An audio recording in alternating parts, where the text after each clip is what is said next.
राम मंदिर को लेकर ओवैसी ने की भड़काऊ बयानबाजी। आचार्य सत्येंद्र दास ने दिया मुंहतोड़ जवाब। गिरिराज सिंह ने तो ओवैसी को कह दिया जुन्ना का भूत। लेकिन ओवैसी के इस भड़काऊ भाषण से अयोध्या में क्यों बढ़ी टेंशन, और कहां है अयोध्या राम मंदिर आंदोलन के अगुआ रहे नेता लाल कृष्ण आडवाणी और मुरली मनोहर जोशी। जी हां दोस्तों, 22 जनवरी के दिन अयोध्या के राम जन्मभूमि मंदिर में रामलल्ला की प्राण प्रतिष्ठा होने वाली है और भारत के सभी सनातन धर्मी इस भव्य त्योहार का बेसब्री से इंतजार कर रहे हैं। लेकिन इसी बीच ऑल इंडिया मजलिसे इत्तेहादुल मुस्लिमीन के चीफ असदुद्दीन ओवैसी ने राम मंदिर को लेकर ऐसी भड़काऊ बयानबाजी की है कि उत्तर प्रदेश सरकार हरकत में आ गई है और उन्होंने पूरे अयोध्या में सिक्योरिटी को दोगुना करने का फैसला किया है।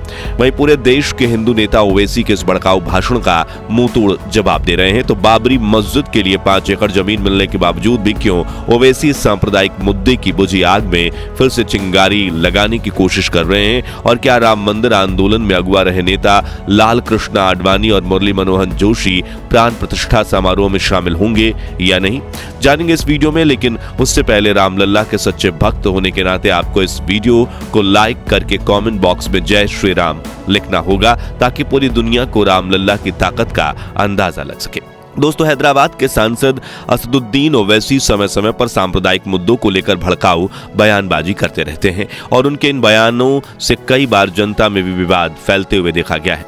लेकिन इस बार मंदिर को निशाना बनाकर ओवैसी ने जो कहा है वो सुनकर देश के हर हिंदू का खून खौल उठेगा। जी हाँ, एक भाषण के दौरान ओवैसी ने कहा कि नौजवानों, मैं तुमसे कह रहा हूं, हमारी मस्जिद हमने गवा दी है और वहां क्या किया जा रहा है आप देख रहे हैं। नौजवानों, क्या तुम्हारे दिल में तकलीफ नहीं होती?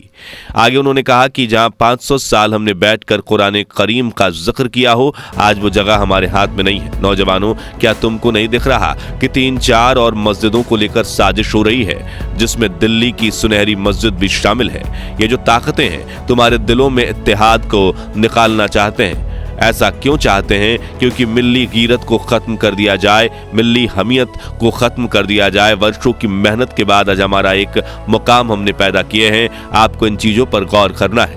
वही मुस्लिम समाज के नौजवानों से अपील करते हुए आगे वो कहते हैं कि आप अपनी मिल्ली हमियत को, अपनी ताकत को बरकरार रखिए, अपनी मस्जिदों को आबाद रखिए। कहीं ऐसा ना हो कि ये मस्जिदें हमसे छीन ली जाएं। मुझे उम्मीद है इंशाअल्लाह आज का ये नौजवान कल का बूढ़ा होगा। वो अपनी नजरों को आगे रखकर अपने दिमाग पर जोर डालकर सोचेगा कि किस तरीके से मुझे अपने आप को, अपने खानदान को, अपने शहर को, अपने मोहल्ले को बचाना है। इत्तेहाद एक ताकत है, इत्तेहाद एक नेमत है।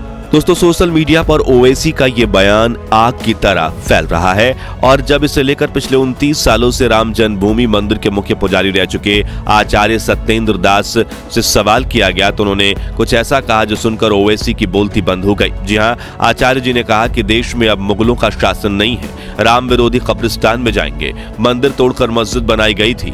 वहीं केंद्रीय मंत्री गिरिराज सिंह ने भी ओवैसी को इस विवादित भाषण का मुंहतोड़ जवाब देते हुए कहा है कि 1947 में जिन्ना ने तो भारत छोड़ दिया था, लेकिन जिन्ना का भूत भारत में ही रह गया और वह भूत ही ओवैसी जैसे लोगों में घुस गया है। आगे उन्होंने कहा कि भगवान राम सबके हैं। मैं हिंदू युवाओं से कहना चाहता हूं कि 22 जनवरी को 5 मिट्टी के दीपक जलाएं और संकल्प लें कि कोई भी मंदिर की तरफ आंख उठाकर देखे तो आपको महाराणा प्रताप की तरह जवाब देना चाहिए। इसके अलावा बीजेपी नेता ओम माथुर ने भी ओवैसी की क्लास लगाते हुए कहा है कि हिंदू धर्म दूसरे की धार्मिक भावनाओं को ठेस नहीं पहुंचाता। मस्जिदों को आबाद रखने में हमें कोई समस्या नहीं है। हिंदू धर्म किसी की आस्था पर टिप्पणी नहीं करता, लेकिन क्या भगवान राम के जन्म स्थान पर मंदिर को ध्वस्त करना और मस्जिद बनाना उचित था?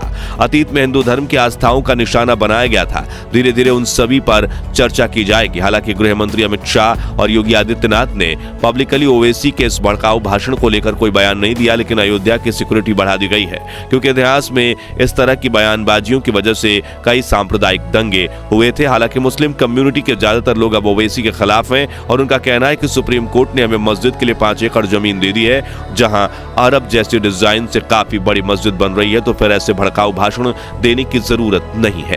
दोस्तों, सदियों से कड़े संघर्ष के बाद राम मंदिर का न्याय मिला था और अब इस मंदिर में रामलल्ला की प्राण प्रतिष्ठा को लेकर पूरे देश में खुशी का माहौल फैला हुआ है। हर तरफ जय श्री राम के नारे गूंज रहे हैं, लेकिन सियासी मैदान में तो अब भी इसे लेकर पक्ष विपक्ष का रोना धोना बंद ही नहीं हो रहा। कई नेताओं का कहना है कि बीजेपी सरकार 2024 लोकसभा चुनाव जीतने के लिए राम मंदिर का इस्तेमाल कर रही है। अब यहाँ हम किस पार्टी के पक्ष में बिल्कुल नहीं बोलेंगे, लेकिन ये कहना गलत नहीं होगा कि पीएम मोदी ने पिछले 20 सालों और 30 सालों में राम मंदिर आंदोलन में काफी लंबा योगदान दिया है। आपको याद होगा कि आज से 33 वर्ष पहले 1990 में लालकृष्ण आडवाणी ने हिंदुओं को जोड़ने और राम मंदिर निर्माण की मांग के लिए गुजरात के सोमनाथ से अयोध्या तक के लिए रथ यात्रा निकाली थी, जिसमें नरेंद्र मोदी ने काफी महत्वपूर्ण भूमिका निभाई थी। लोग उन्हें इस यात्रा का रणनीतिकार मानते थे और उसके बाद जहां भी मौका मिला वहां मोदी जी ने राम मंदिर आंदोलन की बात की थी। इस यात्रा का प्रभाव इतना ज्यादा था कि यहां जहां से गुजरती थी वहां इस पर फूलों की बरसात होती थी।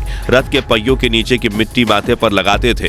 हालांकि यात्रा के दौरान बिहार के तत्कालीन मुख्यमंत्री लालू प्रसाद यादव ने समस्तीपुर जिले में लालकृष्ण आडवाणी को गिरफ्तार भी करवा दिया, लेकिन उन्होंने मंदिर आंदोलन में लड़ना कभी नहीं छोड़ा। ऐसे में राम मंदिर के लिए लड़ने वाले पीएम मोदी तो रामलल्ला की प्राण प्रतिष्ठा में मौजूद रहेंगे, लेकिन सवाल आता है कि अयोध्या में राम मंदिर आंदोलन के अगुवा रहे नेता लालकृष्ण आडवाणी और मुरली मनोहर जोशी अब कहां हैं?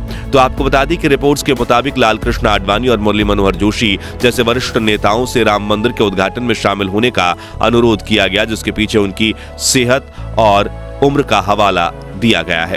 जी हां, आडवाणी की उम्र 96 साल है, जबकि जोशी जी की उम्र 90 साल हो चुकी है, जिसे लेकर राम मंदिर ट्रस्ट के महासचिव चंपत राय ने मीडिया से कहा कि हमने उन्हें न्योता तो दिया था, लेकिन प्राण प्रतिष्ठा समारोह में उनके शामिल होने की संभावना काफी कम है। आगे उन्होंने कहा कि आडवाणी जी का होना अनिवार्य है, लेकिन हम ये कहेंगे कि उनसे कि वह ना आए। डॉक्टर जोशी से मेरी सीधी बात हुई है, मैं यही कहता हूं कि आप मत आइए। बस जिद करते रहे कि वो आएंगे। मैं बार बार कहता रहा कि आपकी उम्र ज्यादा है, सर्दी है, आपके घुटनों के भी प्रत्यारोपण कराए गए हैं। दोस्तों, इनके अलावा उमा भारती, साध्वी रतंबरा, कल्याण सिंह और अशोक सिंघल जैसे हिंदुवादी नेताओं ने राम मंदिर आंदोलन में महत्वपूर्ण भूमिका निभाई थी, लेकिन अब देखना है कि इनमें से कितने नेता प्राण प्रतिष्ठा समारोह में शामिल होते हैं। बात करें मंदिर के निर्माण की तो श्री राम जन्मभूमि तीर्थ क्षेत्र ट्रस्ट ने हाल ही में मंदिर की खूबसूरत तस्वीरें साझा की है, जिसमें यह साफ दिख रहा है कि मंदिर के मुख्य प्रवेश द्वार का कंस्ट्रक्शन पूरा हो चुका है। साथ ही गर्भगृह और ग्राउंड फ्लोर के 5 मंडप बनकर तैयार हैं, जबकि ऊपरी मंजिल का काम अभी भी बाकी है और इसे पूरा करने में 2024 के अंत तक का समय लगेगा। दोस्तों, प्रभु श्री राम रघुवंशी और सूर्यवंशी राजा थे, इसलिए राम मंदिर की एक ऐसी खास तकनीक का निर्माण किया गया है जिसमें सूर्यदेव गर्भगृह में खुद विराजमान रामलल्ला के माथे पर तिलक लगाएंगे। जी हां, वैज्ञानिकों की एक टीम ने मंदिर के ऊपर की मंजिल पर एक शीशा लगाया है और फाउंडेशन में भी एक शीशा लगाया है, जो सामने आने वाली सूर्य की किरणों को रिफ्लेक्ट करके सीधा गर्भगृह में रिफ्लेक्ट करेंगे, जिस वजह से आने वाली रामनवमी के दिन सूर्य की किरणें दोपहर 12:04 पर 20 सेकंड के लिए विराजमान रहेंगी। गियर मैकेनिज्म और शीशे की मदद से बनी इस तकनीक के बारे में जानकर सभी भक्तजनों की उत्सुकता काफी बढ़ गई है और अब सभी लोग आने वाली रामनवमी का इंतजार कर रहे हैं। हालांकि फिलहाल तो पूरे देश की नजर ओवैसी के भड़काऊ बयानों पर है। दोस्तों, क्या हर अच्छी चीज को राजनीतिक और सांप्रदायिक बनाना जरूरी है? और कब भारत के नेता इस बुरी आदत से ऊपर उठकर आम जनता की तरह एक होकर रहना शुरू करेंगे? इस बारे में अपनी राय को हमें कमेंट्स में बताइए और वीडियो अच्छा लगा हो तो इसे लाइक शेयर जरूर कीजिए। साथ ही राम मंदिर से जुड़े सभी अपडेट्स के लिए इस चैनल को सब्सक्राइब करके बेल आइकन जरूर प्रेस कर दीजिए। धन्यवाद।